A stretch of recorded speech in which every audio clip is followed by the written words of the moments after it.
陳恒鑌議員。主席，前幾日同啲朋友聚會，討論下非法佔中嘅事件，見到個社會咁撕裂，大家都好心噏。普羅市民都好希望件事快啲搞掂，快啲完，但係又要快又要完，的確好難。於是乎，大家呢就忽發奇想，做咗一個假設。個假設就係話，如果你哋開返立法會，大家見到個社會咁混亂，市民嘅分化越嚟越深，生活受到嚴重嘅影響，泛民議員會唔會出聲呼籲一下嗰啲佔領者收手，俾社會嘅秩序重新恢復？大家都抱有期望。好可惜，琴日開會之後，大家發現高估咗泛民議員嘅勇氣。佢哋非但冇為香港整體利益去考慮，冇為佔領者同埋警察嘅安危去考慮，有議員更加係加鹽加醋，激化矛盾，進一步將香港鞭撻蹂躪。今日更加有議員話係波瀾壯闊。我琴晚見返嗰班朋友，同佢哋食飯，佢哋話對泛民表示非常失望，當中亦都有幾位係不嬲都支持泛民嘅朋友，佢哋話好失望。如果佢今日聽到有泛民嘅議員形容出面嗰件事係一件波瀾壯闊嘅革命，我好相信佢哋會表示絕望。記得以前我睇過一套港產片，個名叫做《我左眼見到鬼》。套戲裏面係講到有3類人，其中一類呢，就係佢哋都睇到鬼，不過只係一隻眼睇得見。左眼睇到鬼嘅嗰群人呢，佢只係會睇得到左邊嗰隻鬼。其實只要佢哋將個頭轉一轉向右邊，佢哋就可以睇到右邊嘅鬼。不過因為右邊嘅鬼同佢哋有利害嘅關係，可能係親戚啦，或者朋友，或者係其他嘅關係，佢哋總係唔願意將個頭擰向右邊。總之，基於種種原因，佢哋只能夠，亦都只願意話左邊有鬼，將右邊嘅鬼假裝係睇唔到，其實係自欺欺人。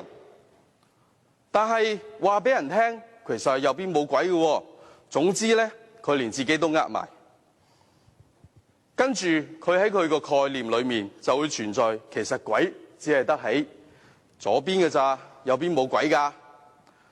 梁議員琴日嘅發言提出因果論，將目前嘅種種混亂嘅情況起因都推到去警察嘅催淚彈，又話市民有集會嘅自由喎。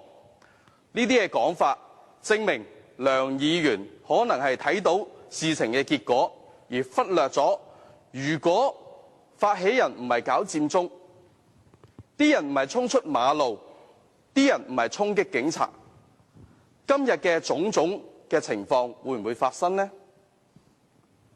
當我哋相信有部分，當然我哋相信啦，有部分人係因為催淚彈而激出嚟嘅，但係唔係全部，亦唔係事情最主要嘅起因。究竟梁議員嘅因果論係咪選擇性去講呢？大家都認同市民係會有集會嘅自由，但係自由都會有啲規範嘅喎。梁議員作為資深嘅大律師，唔通你唔記得咗集會係要申請嘅咩？唔通你唔知道霸住條路已經係超出咗自由嘅規範咩？唔通梁議員你只係左眼係見到鬼？一隻手係拍唔響嘅，但係今日梁議員只係單單將警察處理市民嘅手法擺上議事廳進行公審。咁衝擊警察嗰班人去咗邊度呢？係咪要令到警察見到違法嘅事情都視而不見，你先滿意咩？梁議員，如果你嘅選擇性不公平表述，其實變相係縱容一班人繼續衝擊、繼續犯法、繼續破壞社會嘅安寧。琴日電視上面見到警員涉嫌毆打一位示威者，泛民議員呢就好似如獲至寶咁樣，行動好快，一早開記者會啦，即時將苦主嘅相片上載到網上面，再將當日有份嘅嗰啲警員呢，佢嘅相片啦、個人資料呢都擺上去網上面瘋傳。警員未被內部調查，已俾人喺網上面公審。如果議員口口聲聲要徹查嘅係差人係咪有濫用私刑，點解自己係先下手為強，喺網絡上作出私刑呢？未審先判咁樣去公審，差唔多係將所有議員、所有警察都拖落水，置諸死地。佔領已經係接近20日，大家嘅情緒都走到極限，尤其是當啲警察日日當更，好累好攰，但係仲要不停受到辱罵，夾喺中間兩面唔係人，一時要清場，一時又要守護示威者。佢哋唔係聖人，係血肉之軀，佢哋要用身體去抵擋啲襲擊，精神上又要抵住一啲咒罵，可以話係身心俱疲。大家將心比己啊！如果你着住件制服做嘢沒完沒了，你永遠唔知幾時放工，連續做30個鐘，倦都唔係最大嘅問題。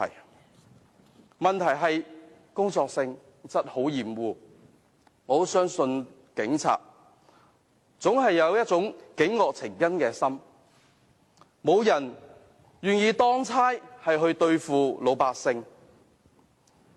佢哋曾經宣誓過係保護市民嘅生命財產，冇諗到今日竟然淪落到要保護一啲犯法嘅人。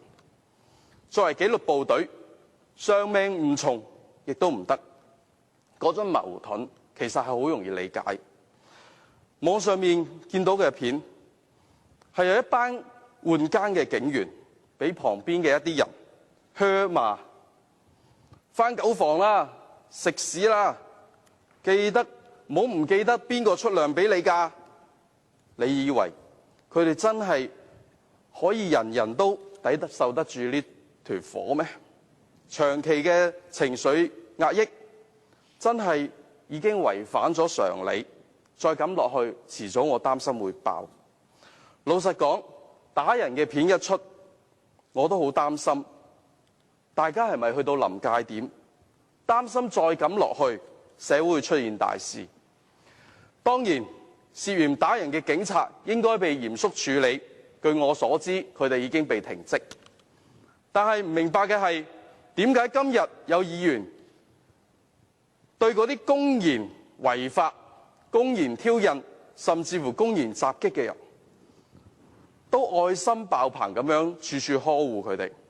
相反，對警察佢哋可能講嘢重咗啲，出手重咗啲，但係就大逆不道咁樣批判，人人得而誅之。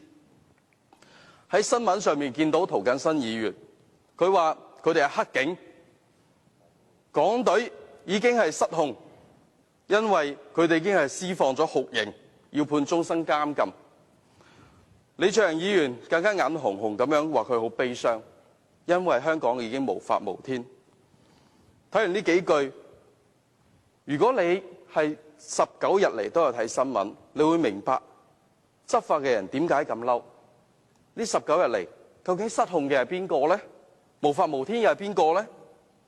我唔贊成私刑，亦都希望在座嘅泛民議員喺向警方落井下石嘅時候，亦都要好好諗下，如果我哋今日摧毀警方佢哋嘅士氣，佢哋將佢哋嘅權剝除咗，最後受害嘅係邊個呢？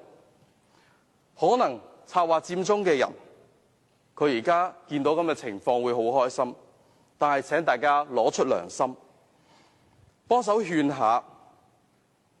當中有唔少係青年人，佢哋大有前途，亦都有唔少人係泛民政黨裏面嘅一啲黨員，甚至乎職員，請你哋勸下佢，唔好再搞啦。